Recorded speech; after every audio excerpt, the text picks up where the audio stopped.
Ah bah tu vois, on a un gain énorme. Énorme. Il faut veiller à ça tout le temps. Il faut que ça devienne un des objectifs numéro 1 du film. Faire mieux qu'hier.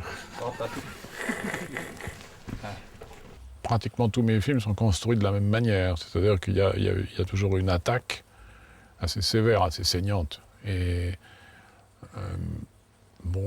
c'est souvent une attaque de dialogue. Pas toujours, mais souvent. Le dialogue est moteur dans mes films, souvent. Ça ne veut pas dire qu'il est compliqué à faire, mais il est moteur. C'est-à-dire qu'un film démarre parce qu'il y a un mec qui dit telle chose. Par exemple, le début de Tenue de soirée, je me souviens, la première réplique, c'est « pauvre con, t'es rien qu'une merde », quand même. Une fille qui dit ça à un mec, c'est quand même... ça démarre bien un film. C'est quelque chose dans ce goût-là. Alors, il y a souvent souvent, je démarre sur des trucs comme ça. Bon, c'est ma nature, je m'exprime comme ça par le parler, quoi. Un acteur, toujours l'acteur, qu'est-ce qu'il va dire? En tournant des pages comme ça, des notes qui avaient 10 ou 15 ans, je vois, sur une feuille, il y avait marqué « Je viens pour vous faire chier ». Et j'ai écrit une pièce avec ça. On pourrait inverser après maintenant le bonheur, on pourrait dire le bonheur maintenant plutôt. Le bonheur maintenant, je sais que ça n'existait plus, ça vient mieux en bouche, non? Parce que maintenant, c'est pas un sujet d'attaque de phrase. Maintenant. Tu vois? Alors que le bonheur, maintenant, je sais que ça existe. On pige tout de suite. Quand tu dis bonheur, on se dit, il va nous parler du bonheur. Tu vois? Même si tu prends 1 heure pour le... C'est mieux. Là, je suis désolé, j'aurais dû y penser avant, mais bon... connais tes limites. Il y a un moment, on est au taquet, hein, on peut pas... Comment ai-je pu laisser passer ça? Une fois que les dialogues commencent à être sur le papier, bon, c'est évident qu'il faut les travailler, mais enfin, bon, les travailler, ça veut dire essayer de les calibrer pour que les acteurs soient le plus à l'aise possible avec les mots. Et ça, je sais le faire parce que je suis né là-dedans, donc évidemment, j'ai l'oreille rompue à ce genre de problème. Je l'avais quand j'avais 8 ans, 9 ans déjà, puisque je faisais répéter mon père. Tous ces rôles, je lui faisais répéter. Alors bon, évidemment, j'avais en face de moi. Moi, j'étais assis à son bureau avec la brochure, la pièce ou le scénario, et puis lui, il marchait de long en large et il jouait son rôle, et moi, je jouais tous les autres, c'est-à-dire tous les autres personnages, et je lui donnais la réplique. Et le mec qui marchait devant moi, c'était quand même un des meilleurs acteurs français, donc c'est quand même une formation pour l'oreille extraordinaire. Moi, je ne suis pas sympathique. C'est merveilleux à jouer ici. C'est vrai, quand on se met dans Ça chatouille de l'intérieur, moi j'adore.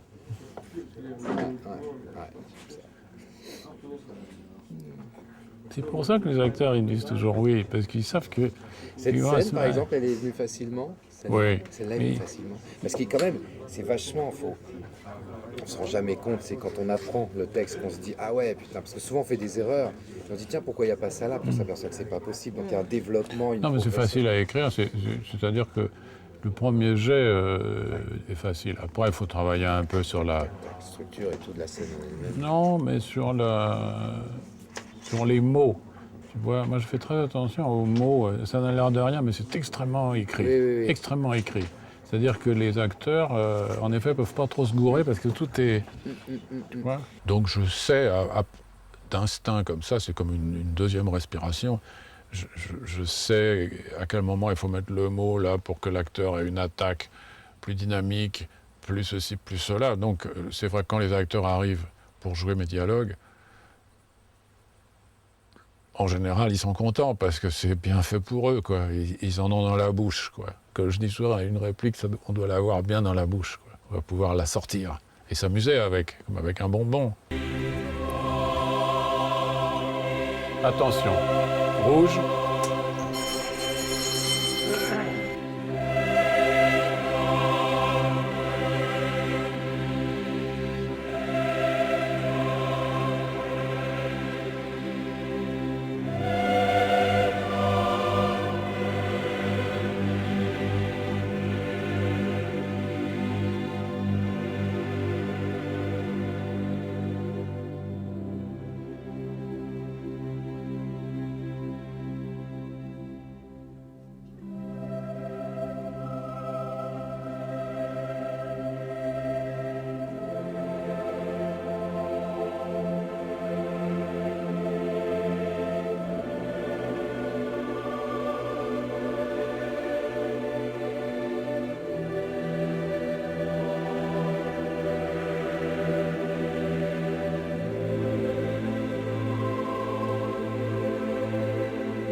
Coupé. On vérifie que tout va bien dans la caméra.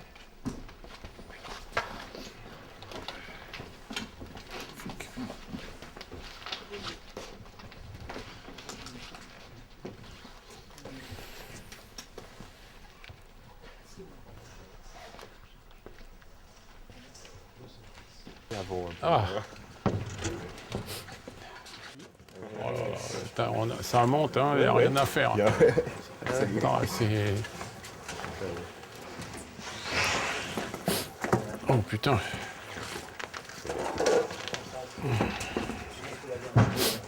C'est très rare, c'est des choses où il n'y a plus d'acteurs, il n'y a plus rien, il y a quelque chose d'autre. Hein. Oui. C'est... Oh, vache. Ah, c'était bonheur. Hein. J'en pleure encore. Ah ouais, moi aussi, j'ai dû me retourner à un moment. Ah, l'enfoiré. Il est bon, hein. C'est très casse-gueule parce qu'il faut vraiment avoir des grands acteurs, mais j'ai toujours eu cette tentation-là et je ne l'ai pas fait souvent. Je l'ai fait là dans Combien tu m'aimes avec Jean-Pierre Daroussin et ça va rester certainement un grand souvenir de tournage pour moi parce que Jean-Pierre a été extraordinaire, c'est un très grand acteur. Et je lui ai fait un vrai monologue. Et il l'a joué et on l'a tourné comme ça, brut. C'est-à-dire, il n'y a même plus de décor derrière, il n'y a plus rien. Et c'est un seul plan, évidemment. Et dans ces cas-là, quand on écrit un monologue, il ne faut pas y toucher. C'est-à-dire qu'il faut le faire, le filmer et pas y toucher.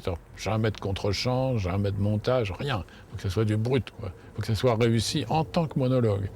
C'est-à-dire un plan.